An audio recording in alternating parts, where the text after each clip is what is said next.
Welcome back. Those of you who are here and those of you who are on Zoom. We still have copies of the book available, and if you wish to purchase one, we have several available. Cash, $20 or check, and no obligation. So we will begin. So this is an outline I wrote up after the last session to make sure you might remember where we've been and the issues we were speaking on. I'm sure you've had plenty of logistics by this time and other matters more generally military. So today, first thing I want to do is review the causes of the war, because I had a question from one of you later after the last session, which I really hadn't talked about the specific causes, at least all of them. So in a standard educational course, you would, spend a lot of time on these causes.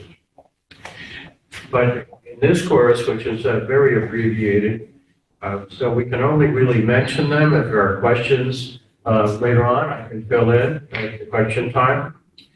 So let's see. First of all, there would not have been a War of 1812 if there wasn't a war in Europe. The Napoleonic Wars, the Wars of the Revolution, French Revolution, led right into the Napoleonic Wars. And so, and in terms of who was fighting whom, the British had an imperial policy requiring that they control the seas. The French equally so, but they had a smaller navy. So each of them decided that we're not going to honor neutrality. Any neutral country is not welcome to trade anywhere. And so what they were doing is picking on the United States, which had declared its neutrality in this war. And so the gradual pressure brought on Thomas Jefferson's reaction. So what was, Thomas Jefferson did not really want to have a war. He decided that economic coercion was better course. So what was that? That was withdrawing our goods from trade, as if the British people, British subjects, would then all of a sudden decide, oh, we can't do without the United States cotton, or without the United States wheat, or other products. And so this was applied both to France and Britain, but it yielded no result. And so, as a result, things got very tight in this country. No trade was going on. He wanted to have a war over trade. He wanted to coerce both Britain and France and their allies into relaxing their restrictions. In other words, the Orders in Council, which was when the British encapsulated their economic policy, they wanted, Madison and Jefferson wanted King Regent, Prince Regent, to remove this frustration and allow the United States to trade, at least with them. That wasn't going to happen. That was not actually accomplished until after the war began. Ironically, that's a sad thing. It could have been prevented. But no, and there was another issue, which we'll talk about right now.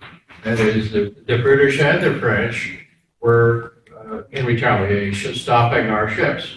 And they would, if we were British, they would take out sailors from the American merchant ships if they could prove or even allege that any of the sailors on the ship had British origin. Now, that brought up a huge problem because of course most people in the United States were of British origin at that time, and many of the sailors were. And Britain had a long-standing policy of once a British subject, always a British subject, no matter where you were on a ship in a foreign country, never mind. And our policy was, once you are American, you got naturalized, and you were an American. It doesn't matter where you were born. That's been the policy. So, and that was a standoff. And then it happened that in 1807, one of our warships was leaving Chesapeake Bay, and it happened also that the captain of the ship had recruited several sailors from Norfolk, and included in that bunch of sailors were 4 deserters from the British squadron, which was in the Lower Bay. And complaint went back and forth, and the United States representative, the consul,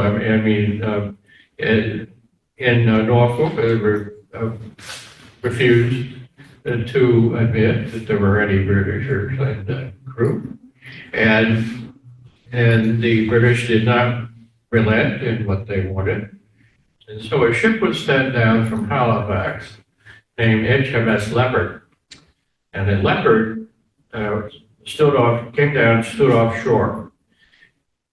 He always says Chesapeake is coming out on a cruise to the Mediterranean. It wasn't really ready for sea, and that's one of the big problems. We're not ready for sea. That's the captain's responsibility.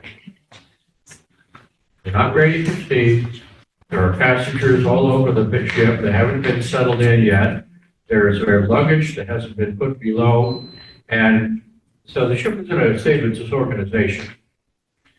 Well, this British captain decided he would halt the ship. So he put up a signal.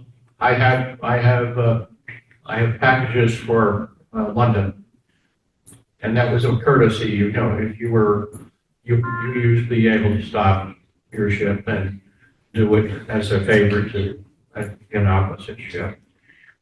But when the boarding officer got to the Chesapeake, he said, "No, we don't have anything to send VIU. We want 4 of your sailors. The ones we know are British deserters." Captain said, "Absolutely not." The Commodore who had come on board said, "Absolutely not."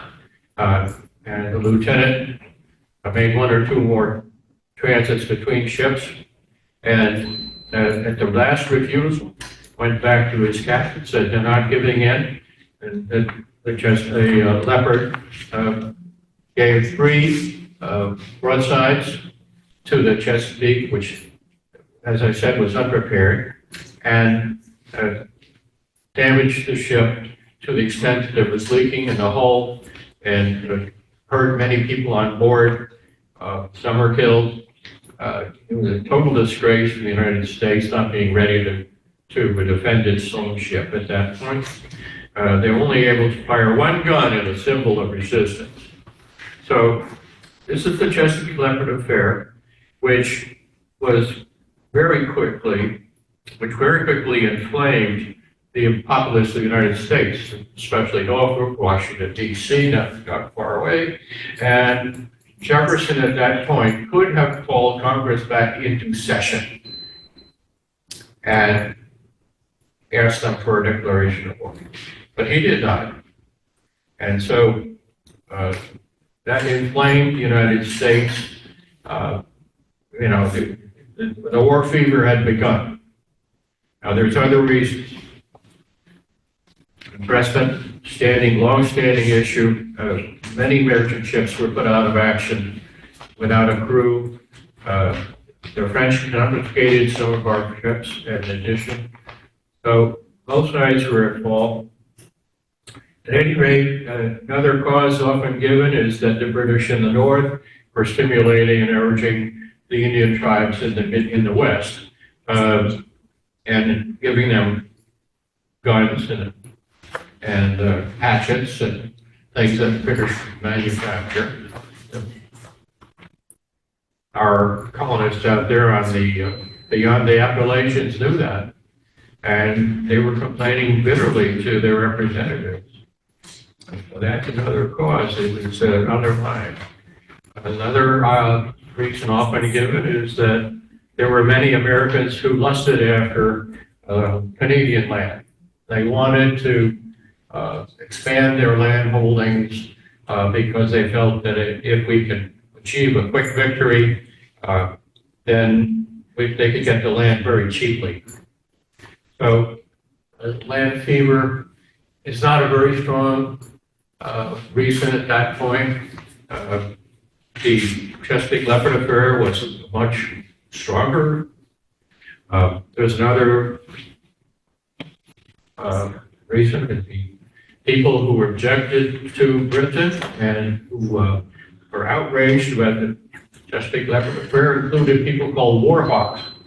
These are representatives in Congress, mostly House Representatives, but could be some senators.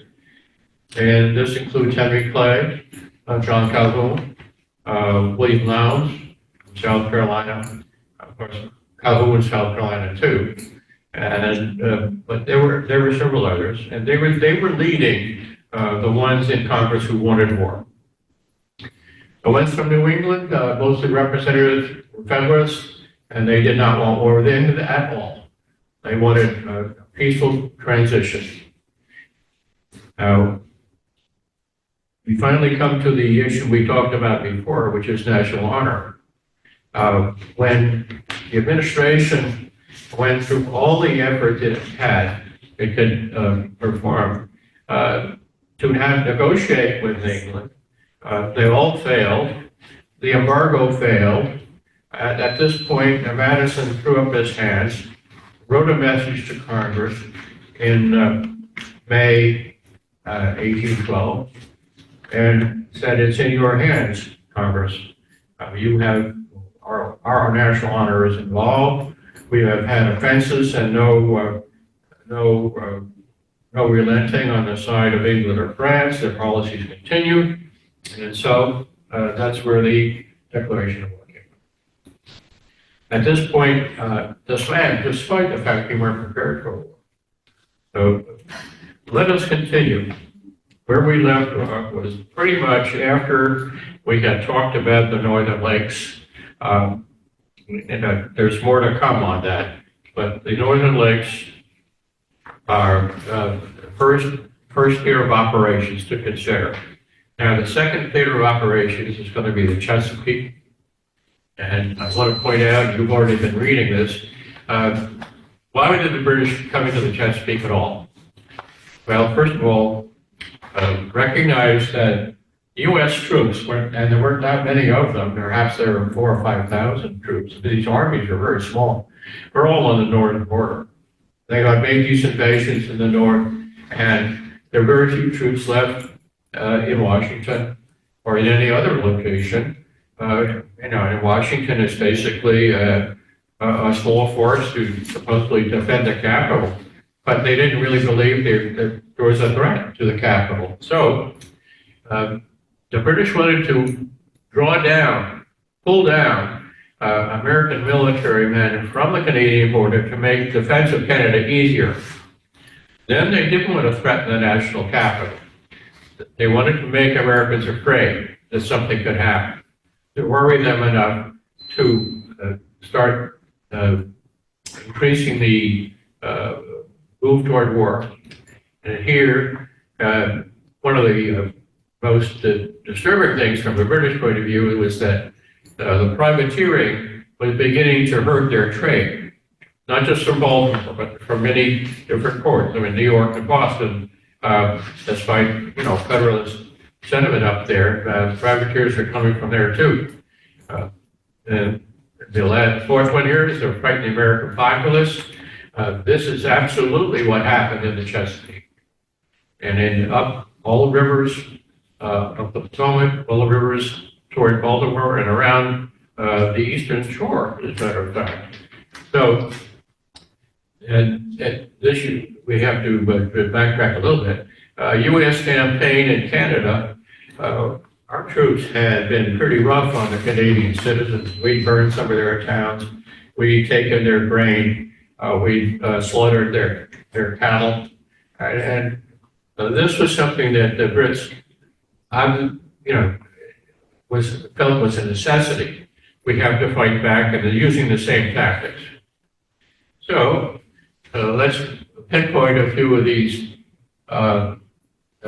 places where the British landed and destroyed whatever they could. I mean, the British always maintained that, oh, we didn't steal anything. We offered to pay. What they did was, they had scrip. Scrip payment is worth almost nothing. They said, oh yeah, this is worth, 5 pounds or 10 pounds and so forth. And so you won't mind if we take your tobacco, or you won't mind if we take your wheat.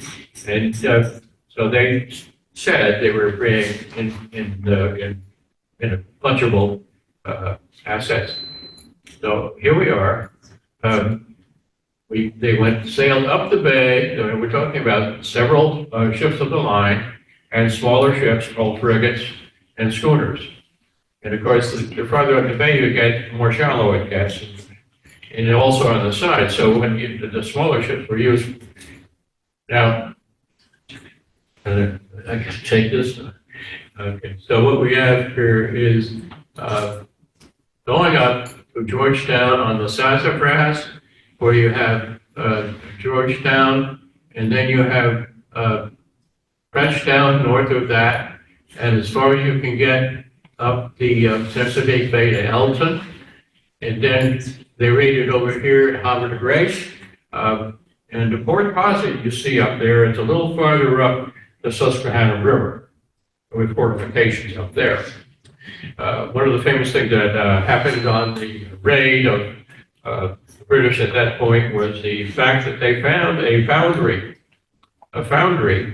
what's called the Cecil Foundry, and it was up on the left bank of the Susquehanna, just across the river from Havre de Grace, which was a place where they were creating cannon for all sorts of purposes, for the Navy, for the Army. And they destroyed that entire foundry, and it never returned to its former self. It was a severe blow. Coming down the bay, they did not stop at Goldsboro. They did not stop at Annapolis. But there was much fear about that. There was suspicion, Annapolis, the capital of Maryland. Who would believe that they would ignore that? So here we are. So that first raid was April, May, and into June of 1813. All right, then they come back down, and they're based right here at the lower bay, the Low Danger Island. That's the lowest point you have named there, but they are in the estuary leading out to the Atlantic. Now that's where they anchored, and that posed a huge problem for Norfolk, which we'll explore here in a minute. But these other routes, some of them represent 1814.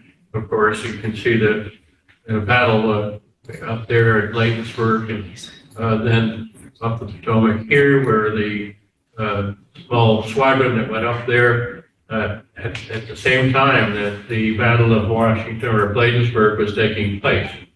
So that is the scene.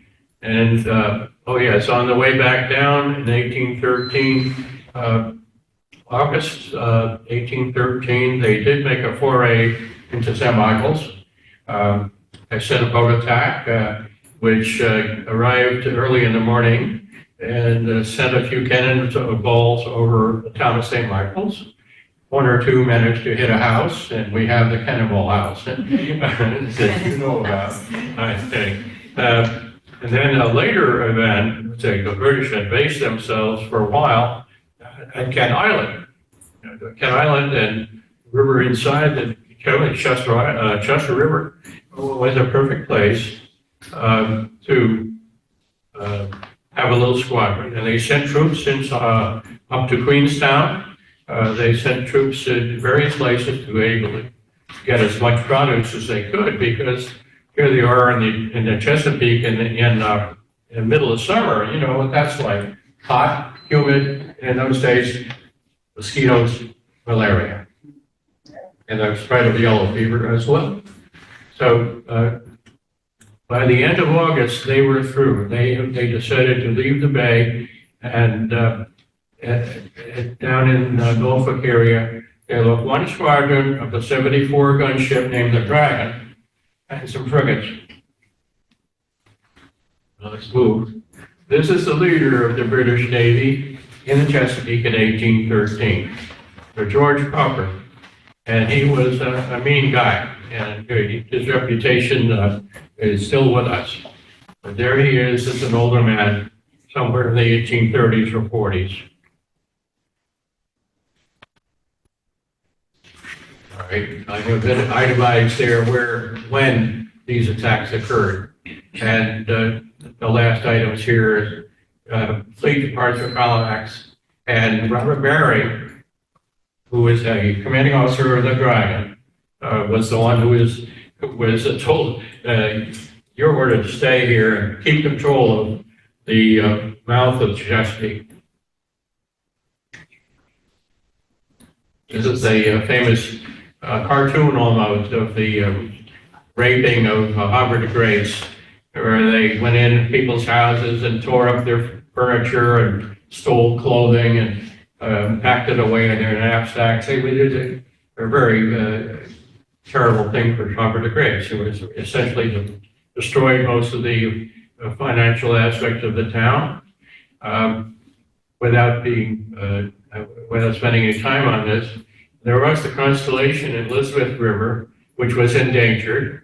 There were schooners attacking up the Rappahannock, and the Battle of Craney Island, which we're going to talk about right now, in 22 June, and then at Hampton, there was a famous attack by the British on the little town of Hampton, which was disgraceful, and we go on from there.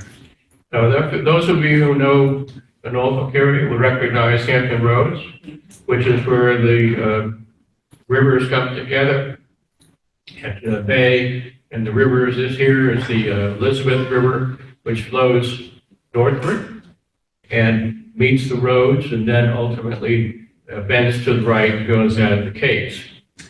So where's the Constellation right now?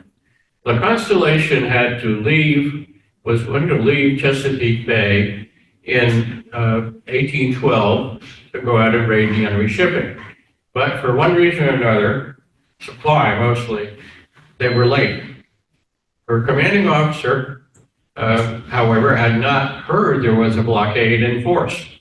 And he brought the Constellation frigate down Potomac. And after having stopped at Annapolis to get a few more supplies on board, he made his appearance, and then all of a sudden he saw the British squadron in many large ships and frigates blocking the way out to the ocean. So he figured he didn't have a chance against that squadron of ships.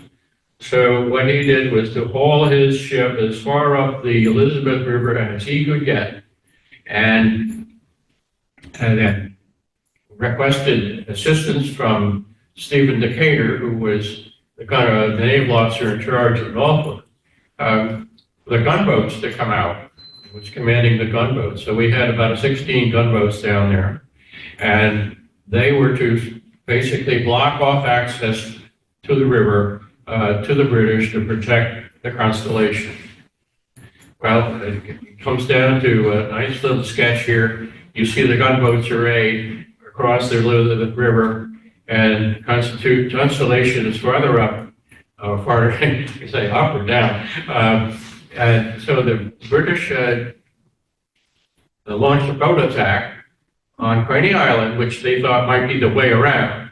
To come around the gunboats on this marshy bit here, they would have to march through these marshes to get to Norfolk, and then cross the Elizabeth River.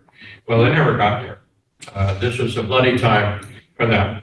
And this is one of the small successes of militia and gunboats in the Navy on Chesapeake Bay, or anywhere for that matter, in June 1813. So Constellation was saved. It finally never got to sea, but it was saved. There's your St. Michael's and where the raids were, Eastern Bay.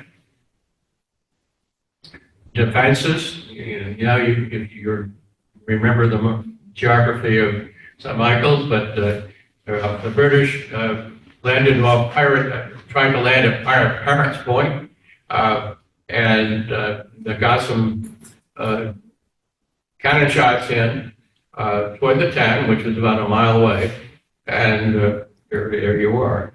And finally, come on. But you wonder why this is important. But 6-pounders are small, but they do pack a wall up, especially if they're loaded with what they call grape. Grape shot.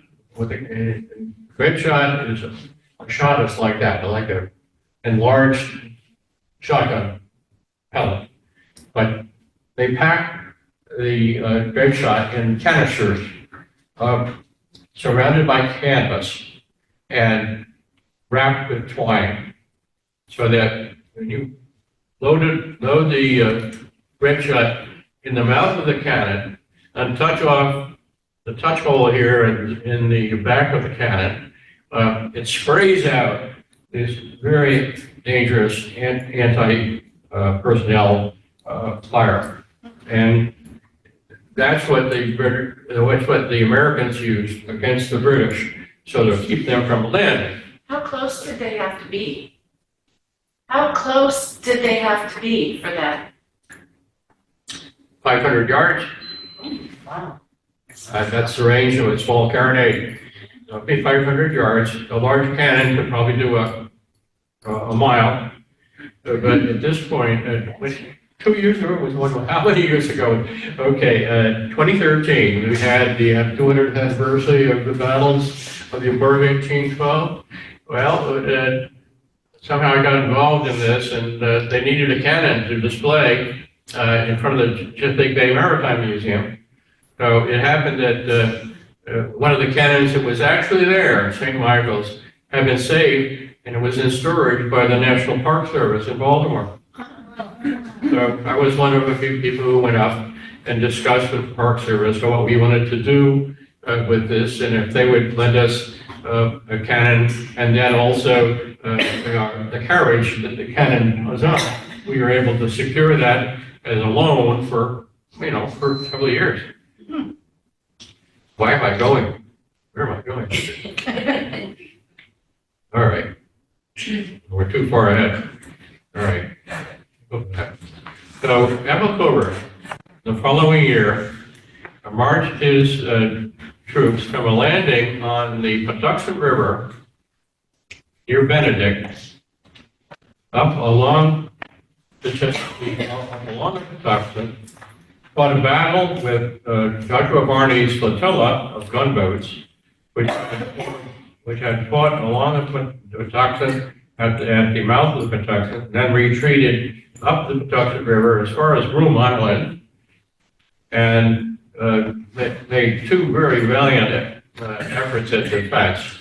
But ultimately, Barney's flotilla had to retreat all the way up to as far as the water would take them up the Patuxent, where they scuttled their vessels, and we burned our own fleet in the face of the British marching up along the Patuxent and heading for Washington. We weren't sure, our troops, we weren't sure that Washington was a designated point of battle. There was theory that Annapolis would be a target. So when the troops got to above Washington at Bladensburg, there was the Maryland militia and some of from Pennsylvania also came showing up, and they arrayed themselves in a defensive position to try to keep the British Army from crossing the small creek. And unfortunately, the British had greater discipline. They were able to withstand the cannon fire. And as soon as the British landed on the other side of this creek, militia ran. And the only force left to defend the access to Washington was Joshua Barney and his flotilla men and some Marines they recruited from the Marine Barracks, Washington. And ultimately, they made a last stand, if you will. And ultimately, Barney himself stood, he was probably one of the last men standing, and he was wounded in the leg. And Coburn came up to him at the end of the battle, and he said, "Well, Commodore," he said, "your men are the only real battle we have had today." So he was showing his respect and so forth, and they gave him medical assistance, and he lived on for many years. So, in the burning of Washington, as they say, it wasn't the entire city. They took on the public buildings. And it was the White House, of course, the Capitol building, Thomas Jefferson's library, Library of Congress. He had donated his library for Library of Congress. It was either destroyed, burned up, or stolen, whichever you wish, but there was nothing left for Congress. And then some of the other buildings, which, if there were people in those buildings who showed resistance or fired on the British Army, that building was going to be burned. And the people, if they could capture them, they were prisoners. It was hardly a prisoners of war. If you're a hostile, if you're a civilian fighting in a waiting force, you're a hostile. If you're a military person, you become a prisoner of war. So there's this distinction in point of law, where the hostile would get probably worse treatment than a prisoner of war. All right, moving ahead. After the British attacked Washington, they split their squadrons up. A small squadron was sent up the Potomac to Baltimore, to Washington. The rest of the squadron, with its big ships and the troop transports, went to North Point, just outside of Baltimore, on the Patapsco River. And there, and if you can remember your bicentennial speeches and kind of portrayals, the British were lucky to land on the point. They made their approach to Baltimore, but on the way, very near North Point, their general was taken down by 2 bullets from snipers in the trees. And when the Maryland militias, there's several of them, provided a retreating action and gave the British quite a bit of resistance. And as the British approached Baltimore, the weather changed, and it was a huge storm came in and stopped the British Army in their tracks just below the city of Baltimore. So that's that side of it. The British Navy sent boat attacks with troops up alongside Fort McHenry.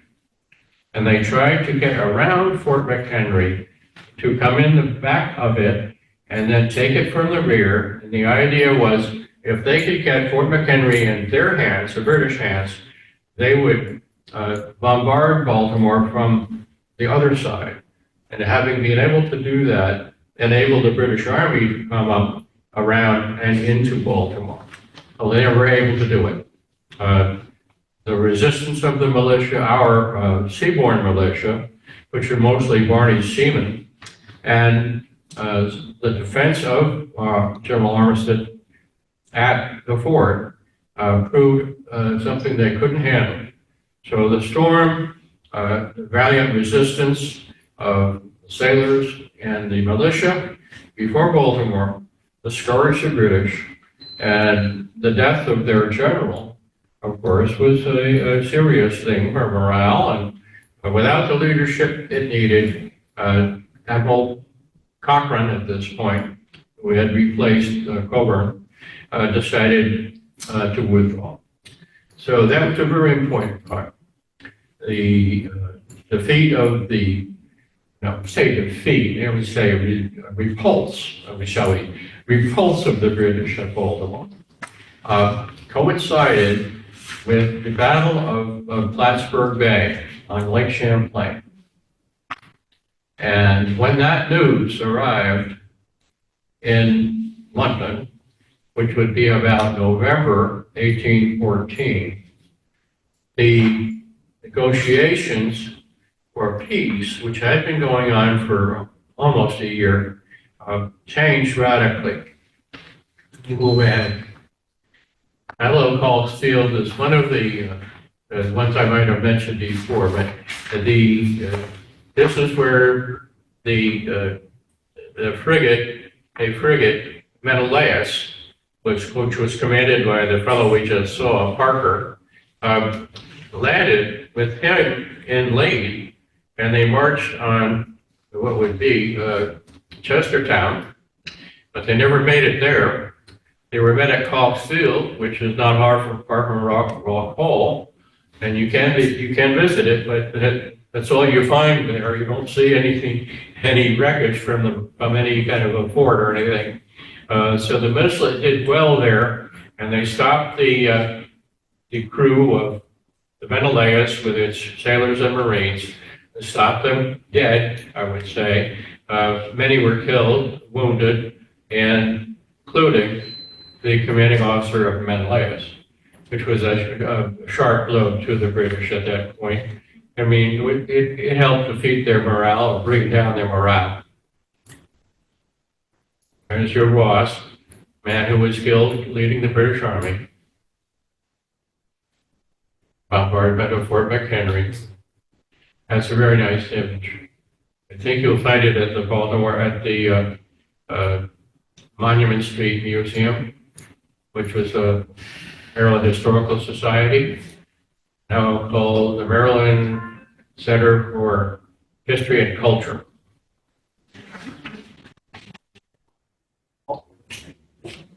Thomas McDonough. Let's look at this for a minute. Thomas McDonough he was a veteran of the Barbary Wars. He was a lieutenant at the time of the war outbreak and of the 1812 war. He was in charge of gunboats at Portland, Maine. Well, this is where Secretary Jones orders McDonough to go to Lake Champlain, report to General Dearborn, tell him that you are now in charge of the Navy on Lake Champlain. Well, we had a very small Navy. It was practically decrepit.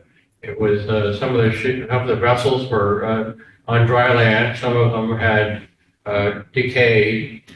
So what McDonough had to do was to recreate a small squadron, which he did over a period of about 8 months.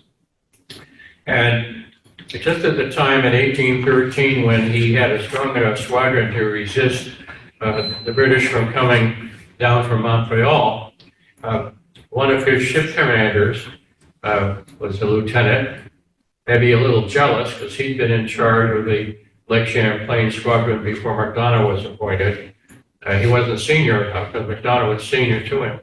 Well, he was in charge of a two gunboats, and despite McDonough's warning, do not go into the Richelieu River, which is north of Plattsburgh and it flows north from Lake Champlain into Canada. Do not go into this Richelieu River. If you do, you will be facing the current coming back, a fort, which is a Canadian fort right nearby, and if you have the wind against you when you turn around, you will not make it. That's what happened. And he was warned about it. He did it anyway. And why did he do it? Well, the theories are going back and forth on this, but it looked like he wanted to prove himself. It looked like he wished to show that he could do something and make a mark, even with his two gunboats and the militia troops that he brought on board as Marines. So he went down that river and about 3-4 miles, and he was indeed stopped by the shell fire. And when he tried to tack, when he tried to turn around his boat, he was unable to do it.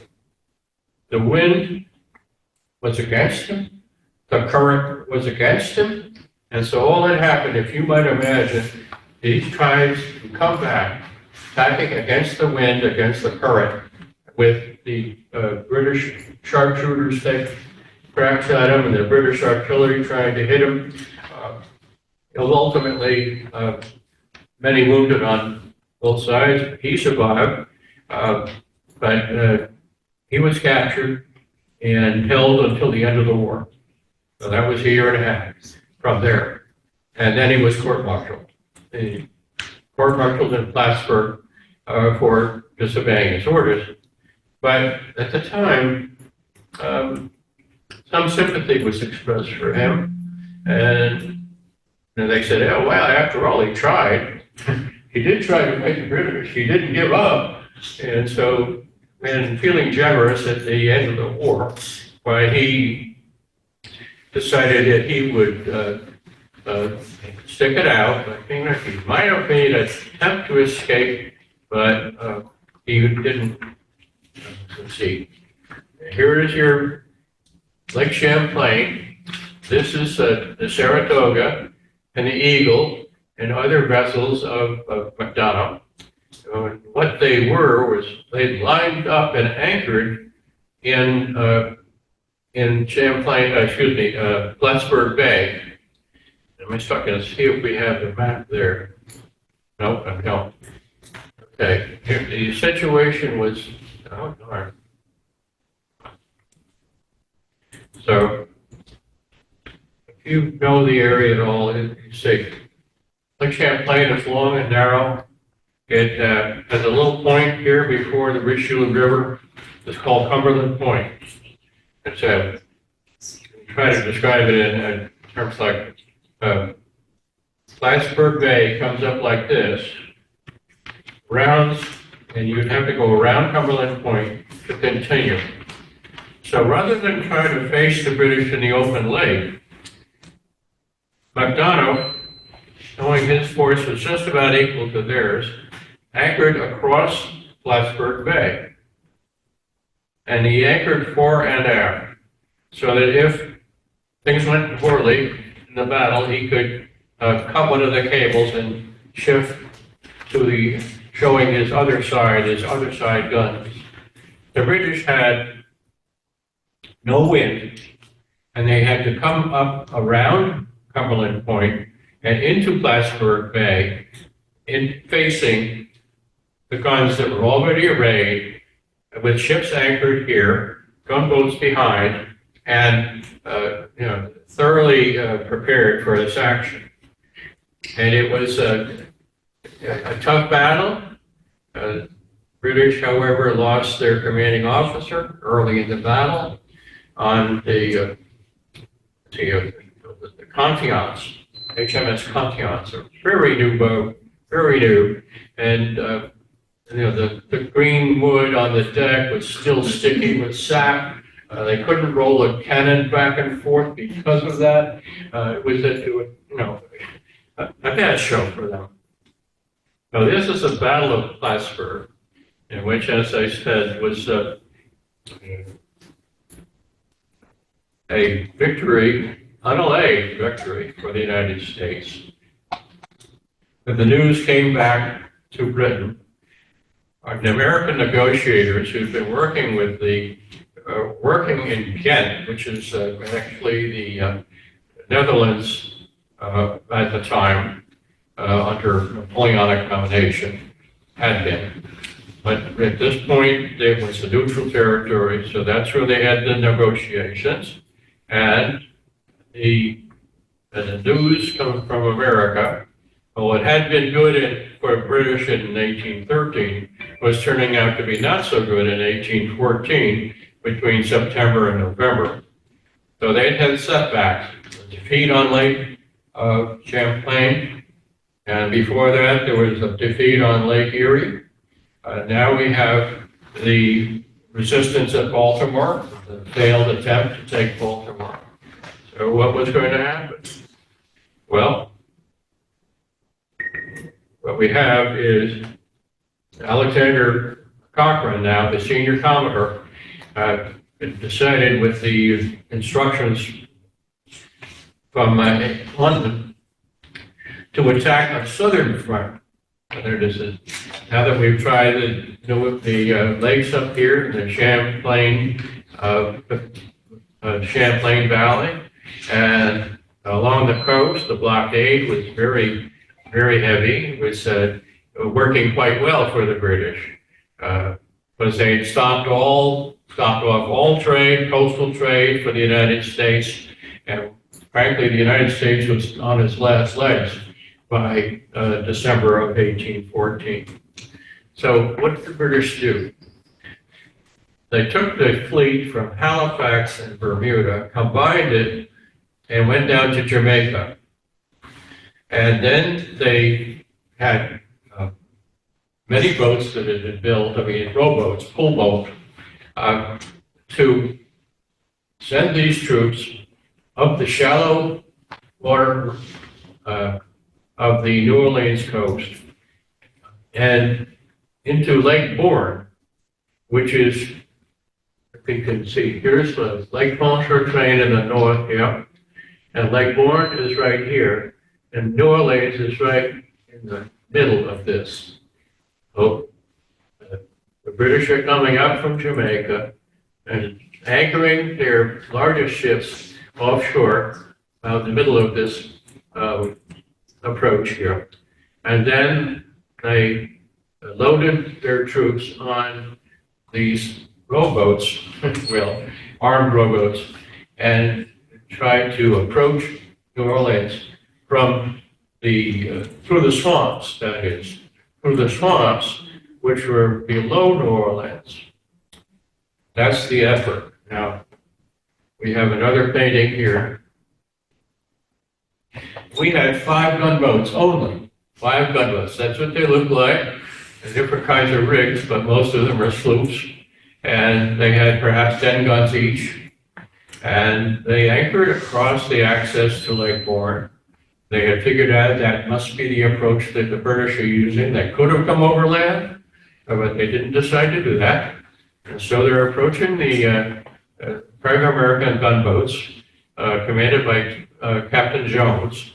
And these are 40 armed gunboats. Each one of them has at least 1 cannon on board with troops with all the weapons they carry. And so right here we see a very determined resistance by the American squadron, but overwhelmed by the British barge attack, they had to surrender. And many were wounded, many killed, but so did the armed barges from the British fleet, took a real pounding as well. What hurt here was that one of the American gunboats had gotten out of position, and so they weren't a perfect phalanx for resisting this attack. So ultimately, the British won this little battle here and went on to access cross Lake Bourne, and then had to march across a very marshy area filled with cypress trees and a bunch of other vegetation in the mud and cold rain of December. New Orleans is not warm at that time. All right. So what happens here? On the right-hand side, that's the cypress swamp that they had to march through. When they marched out here, they found an old plantation house that had been deserted when the amphibious landing had occurred. It was a Belair plantation. And what they found was there's about a mile stretch between the cypress swamp and the Mississippi, which you see here. Okay. And so this all lower part is a plain, a very swampy plain below sea level. So it didn't drain.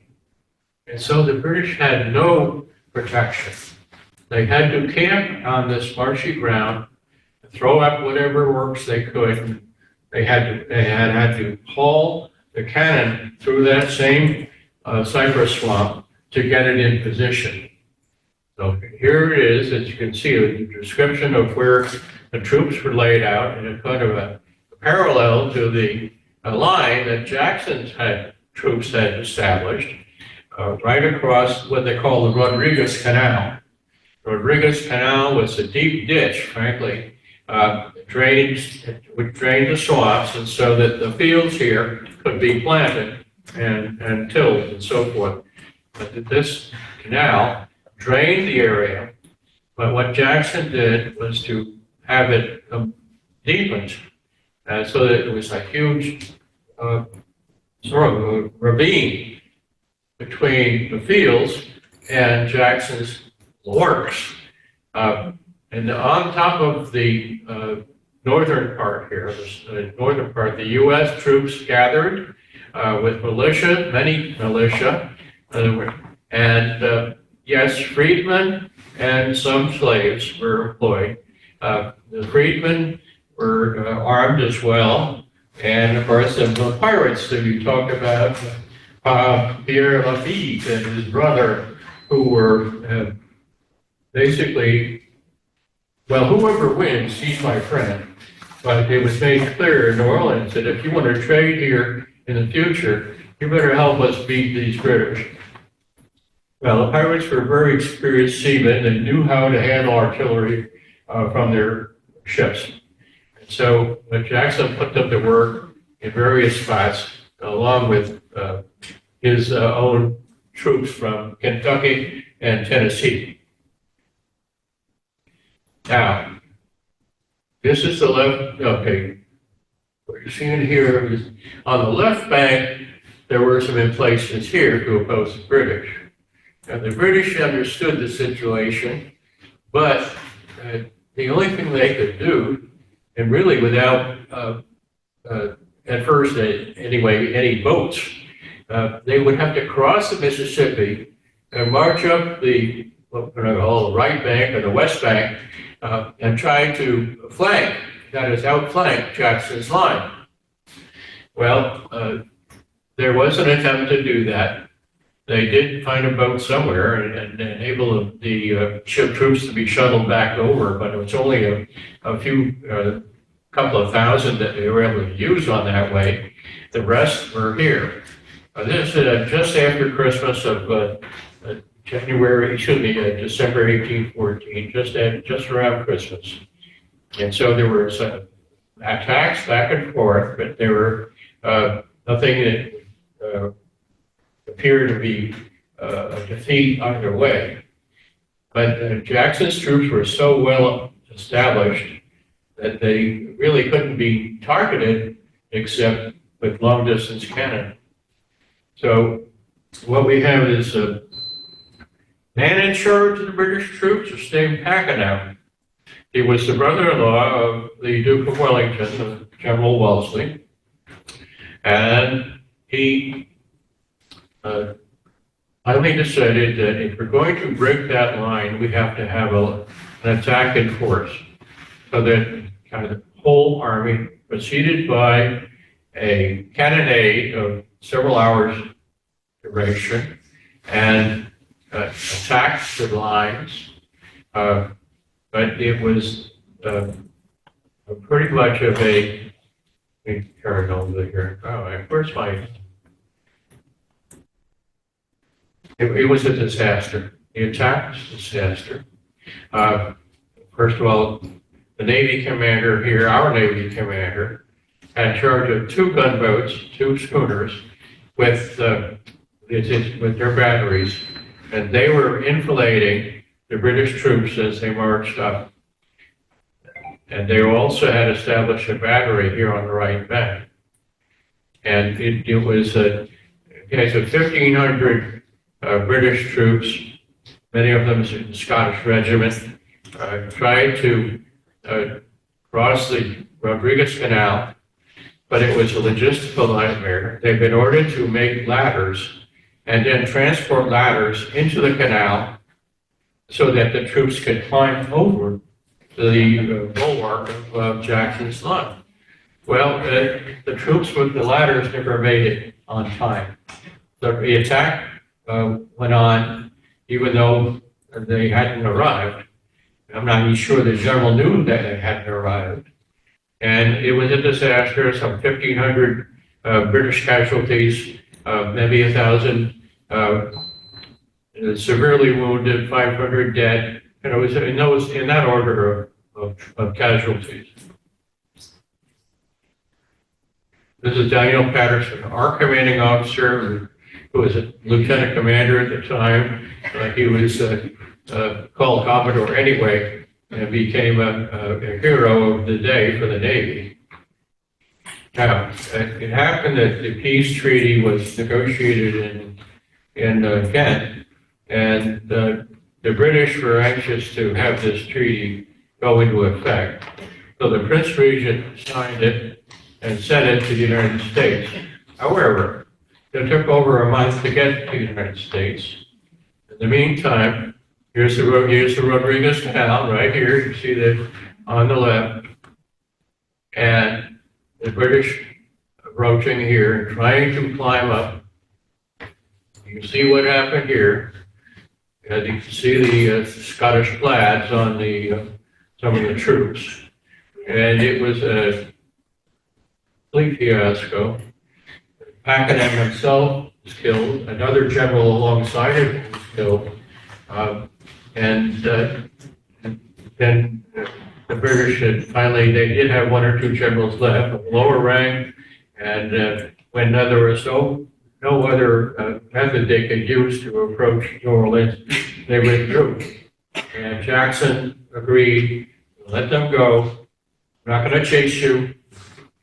The song, they didn't chase them, but they had an agreement that we'll take care of your dead and wounded, you take care of our dead and wounded, right? So they had a truce while the troops, extracted themselves from the situation. The death of Pakenham. Well, there's a story I would tell you right now, if we have a few minutes, that Pakenham being, a proud man, he had fought in Spain with Wellington. He returned safely. You might have thought that his time for fighting is over, but he was all of a sudden assigned to command this army which had been gathered for the specific purpose of taking New Orleans. Well, he got it, he was some grumbling, but went away, sailed away, and he arrived late. He didn't arrive when the British troops did. He arrived late after Christmas Day in December of 14, and complained immediately to Admiral Cochrane, why have you put our army in this terrible position? And Cochrane blustered and said, well, if you have an army worth anything, you can take that. You can take those lines. Well, of course, that didn't help. And so Pakenham did what he was told. He was killed. What do they usually do with a dead general? They didn't leave him on the battlefield. They usually a way of preserving his body, which was in a barrel of rum. Well, they returned the body in the barrel of rum to England, and everybody was sad and all that, but somebody had to make a joke. Well, they said Pakenham returned in much better spirits than he left. And then, so that was it. Now, The other local note, you've heard of the Battle of the Ice Mound? No? Okay. Well, this took place in Dorchester County. Okay, the traffic had I'm going to show you a signpost, but this is the imagination of an artist. A British cutter comes up to find some produce on the Little Chop Tank, the river, you know where that is. And the American militia here from Dorchester County decides that it doesn't seem like that cutter is moving at all. So what had happened, it was caught in the ice, and here are the American militias taking pot shots at this very poorly manned cutter, and eventually they captured the cutter and its small crew. And so what we say is that this could be the last battle on land of the War of 1812. It wasn't a battle. If it was anything, it was a skirmish, and maybe not even a good skirmish. Let's see, it's a real sign here. The Battle of the Ice Mound. Entered the British warship Dudley, captured by Joseph Stewart and local militia near James Island on February 7, 1815. Ice along the shore allowed the militia to approach within firing range. The carronade, then taken from the tender, was named for the two of the 20 captured, Commander Matthew Phibbs and the African-American cook Becca. By tradition, it has come to be called Becca Phipps, which is a cute story, I think.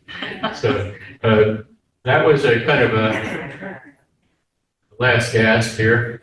But there were more happened after the Battle of New Orleans and the signing of the Peace of Ghent.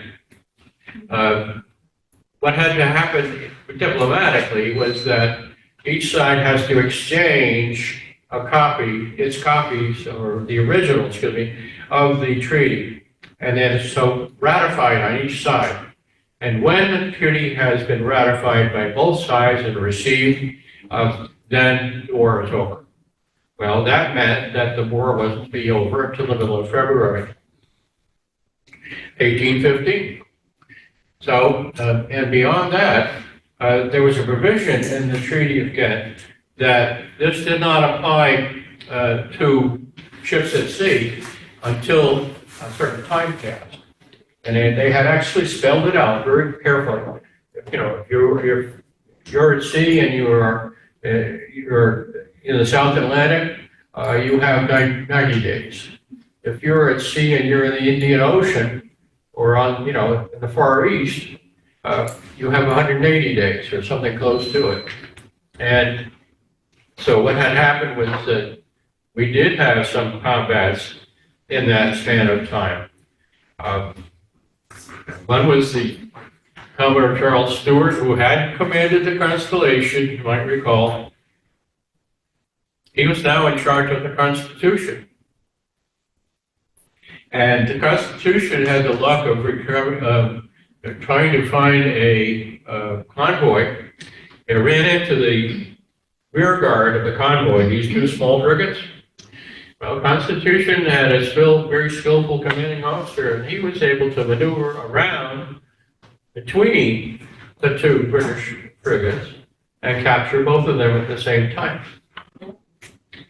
And then he manned the two frigates, and he brought the two commanding officers of those ships on his ship as prisoners of war. And they sailed toward the Cape Verde Island as a way of, trying to escape. They knew that there would be a pursuit. Some British squadron, a small British squadron, was in pursuit of them. And the Americans put into Cape Verde for a day and a half. And then the morning of the second day, there'd been a fog, a very high fog that you couldn't really see through. But as the day wore on, the fog just diminished. And one of the American officers on board the Constitution saw the topmasts of a three-ship British squadron pull into Cape Verde and sent out the alarm. The American ships took off, and there was a chase the British realized that they had just missed the American squadron, and they chased them as far west as they could. Ultimately, only one of the American ships was captured, and the other two got away, and one was the Constitution. So thank you for that. And that was Constitution's last battle. So what else happened? I'm going to come up here. We're going to wrap it up. We had Robert Fulton during these years, 1813, 1814, was inventing weapons of newfangled weapons, shall we say. And he designed this warship to be run by steam, assisted by sail, which was a first. I mean, Fulton had designed a steamboat, of course, Claremont, you know, from a few years before that, 1807, and it was successfully running on the Hudson. But he applied the same technique to warship. He persuaded Congress to go along with it, and the Secretary of the Navy agreed. We kept grumbling. He said, no, we don't have enough money for that, and he didn't really. But it became a reality, and there it is. It's a little awkward, isn't it? I mean, it's a little tubby, shall we say. And here's another, let me go back to that. It had 20 guns on its side. It had wooden walls, 4 feet thick.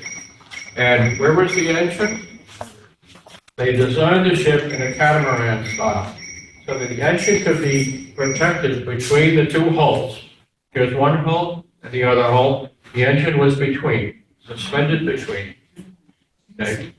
So that was the theory, because they were worried about an enemy shot putting the ship out of action by hitting the engine, which could have happened. But this was a scientific way of trying to protect the power. So that's one thing.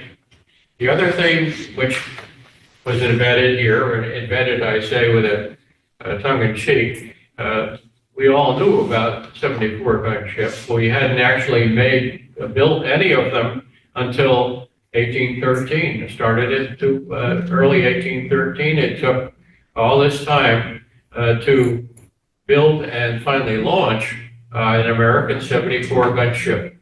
And we built 3 of them about the same time. This is Washington. The second was Independence, launched at Portsmouth, New Hampshire. The third was Franklin, launched in Philadelphia. But sadly, none of these ships were ready for the war. But this is what Americans were taught how to do. We have to invent something that will deal with the British. All right. What else? This is another new thing that we haven't really gotten into the textbooks here yet. But a repeating gun, which I think had 7 or 8 balls in it, and they all went off in succession, fired, and it cleared the barrel, and it was looked upon as a real revolution in firearms. There are other models of this, but it had to be reloaded very carefully. It was a heavy piece of work, and it had been designed by a man named Chambers earlier in the century, but nobody bought it until the Navy decided they would take a chance on it. And here is the last slide. This is called a knock volley gun.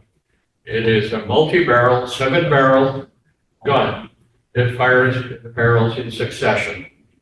And so this is basically the first machine gun to be put into use in the United States. The British had a version of it in their Navy, but they decided it was unsafe to use. It was because the barrel is very short, has a tremendous kick on it, and flames leap out of the barrels, and if you're on a ship, everything burns, everything. So they were afraid that the sails would burn, the cables would burn, everything.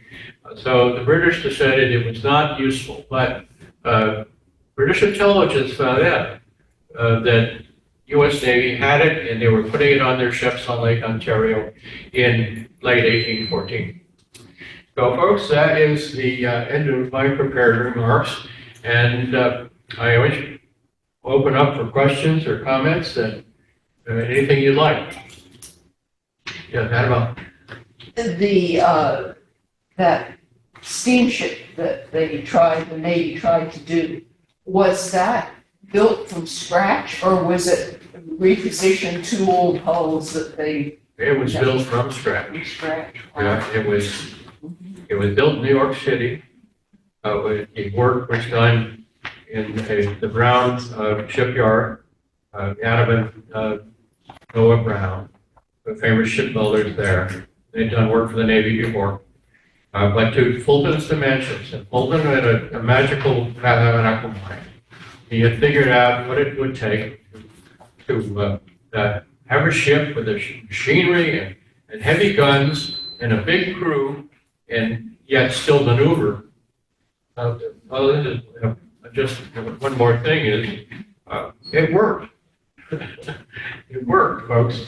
In 1815, they tried it out, and they put David Porter in charge of it. He's the one that was in the Essex went around Cape Horn. They put him in charge, and they said they took it out for a trial run. It went 50 miles. It went from the Brooklyn Navy Yard down to Staten Island, turned around, and came back, doing 6 knots against the tide. And that was a pretty fair performance in those days for the first warship to be steam driven. Now that the answer to your question is that indeed it was a novel experiment. It wasn't very popular in the Navy, and Navy a fairly conservative outfit, and they weren't ready for it. They were men of wooden ships and flaxen sails. Any other? Yeah. I was just wondering about the knot volley gun and the chambers. Like, do you have any idea how heavy they were? They both seem like they were. I can't hear you. How heavy was the knot volley gun? How heavy was it? Do you know? Probably 25 pounds. That's what I was thinking. Yeah. You know, that's a pretty heavy piece of work, piece of armament. If any of you read Sharp's Brigade, Sharp's Company, these are novels based on the Napoleonic Wars. Well, there's one in there, one character was an Irish sergeant of huge size, and apparently he was very muscular and tall, and he could handle that, and they had him using it against the French in Spain under Wellington, and but Sharp was the up-and-coming sergeant who was in charge of this unit.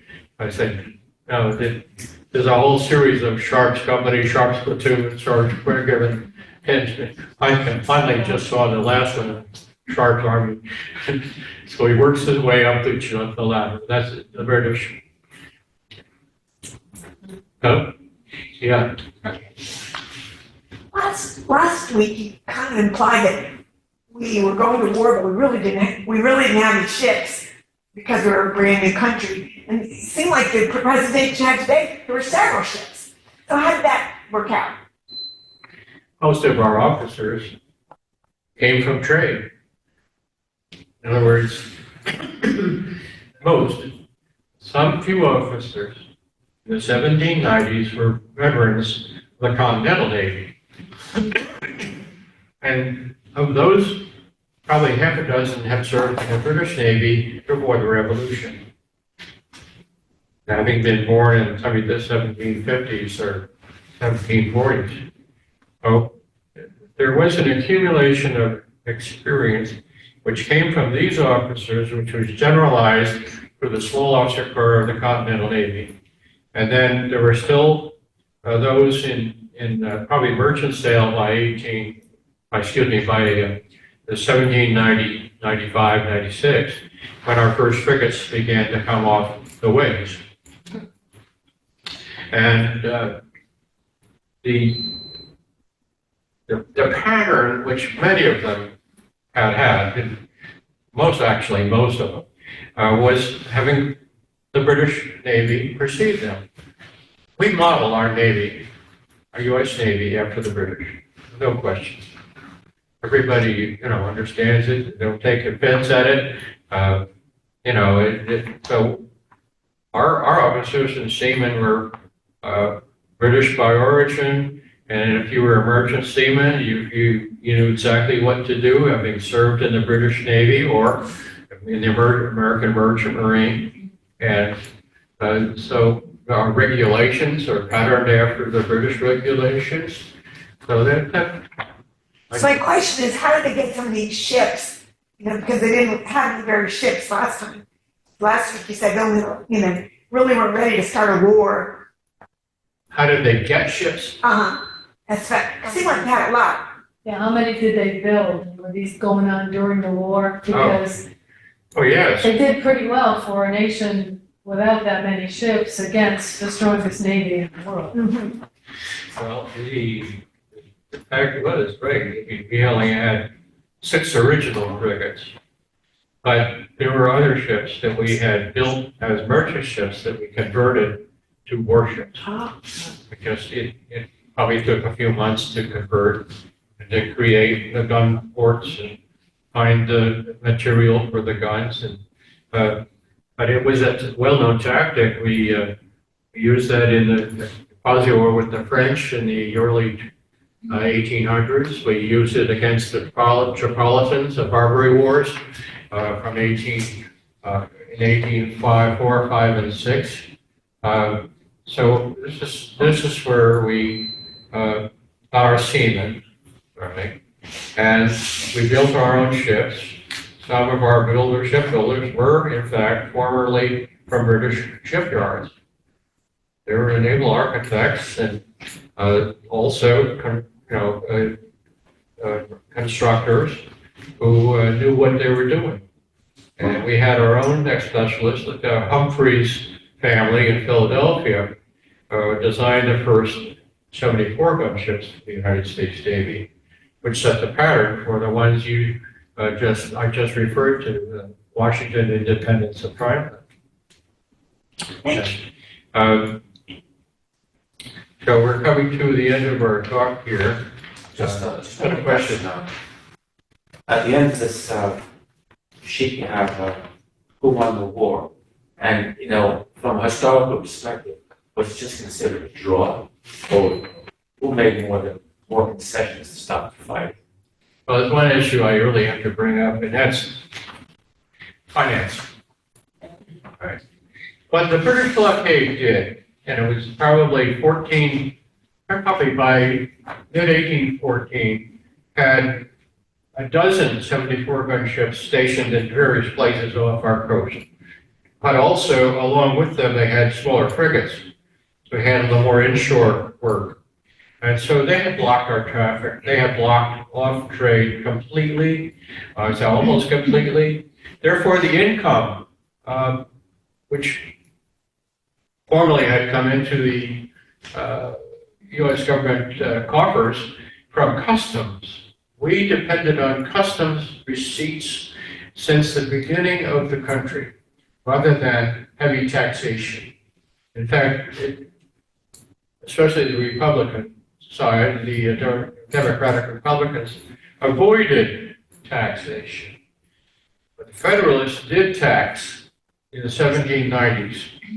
And what we had done there was to tax federal paper, that is, promissory notes, licenses for producing liquor, for example. We also taxed property such as a pocket watch. If you had a pocket watch, you purchased it, you'd have to pay a tax on it. So these were various things. If you were going to write a check, there was a charge for that. And small taxes originally. But then when Jefferson came in as president, they said, okay, no more of that. That's a Federalist trick. We want to finance the country with customs. Well, which that's what Jefferson and Madison did until the British blockade. And then, since there's no trade and the country is in a really practically depression, they had to go back to taxation. So they brought back the taxes which the Federalists had put in operation in the 1790s. So all these small taxes rounded up, plus loans from very rich people. There was a man that I remember one name, named Parrish, in the north part of New York State, huge landowner, a rental properties. He was very wealthy. There were one or two others who were billionaires in that time, which would be hugely handsome or rich, and they saw it to their advantage to loan millions of dollars to the federal government at a good rate of interest to be paid later. So you go from customs taxes, tariffs, to property taxes, real property, that came into effect. Personal property, loans. And for that reason, our receipts were not as great as it was before the war. The customs were much more rewarding for the United States government. So there was a general depression and a squeezing off of trade. Now, it gets to your point. Who won the war? Well, I would say it's a stalemate militarily, but only because the British wanted to stop the war too. We were practically broke. Really practically broke. And the British had fought well and long, 20 more years in Europe. They were suffering from economic problems as well. In fact, there had been some riots in England over high taxation and lack of foodstuffs, because everything was going to feed the army in France or Spain. So it happened that the British wanted peace as much as we did, and for other reasons. The other thing that's going on in Europe is the Congress of Vienna.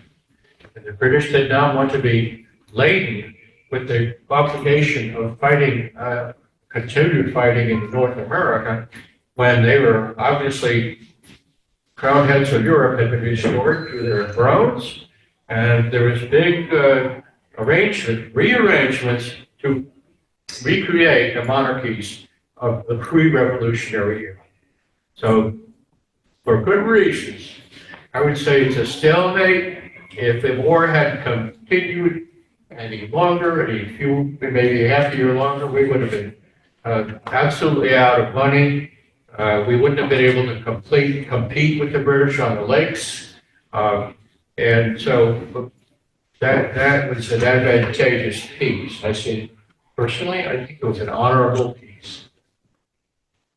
And secondly, if you want to put it in a different way, we won the peace. We won the peace by being persistent and being determined in the outcome despite everything. And I give Madison credit for that. Yeah. I know you said there was like a clause in the treaty about 180 days at the sea, or what was that? And did that get negotiated? Well, because it would take so long to get the news to the ships that we're still fighting. There was a battle in June of 1815 off Singapore. And we won that ship-to-ship battle. I mean, there's more details here, but we did win it, and that was the last sea battle of the War of 1812. Right, 1815. So that's the reason. It would take too long for the word to get around. You couldn't do it right away. You couldn't do it in 3 months. It would take more and more time. Well, thank you so much. Oh, welcome. Very interesting program.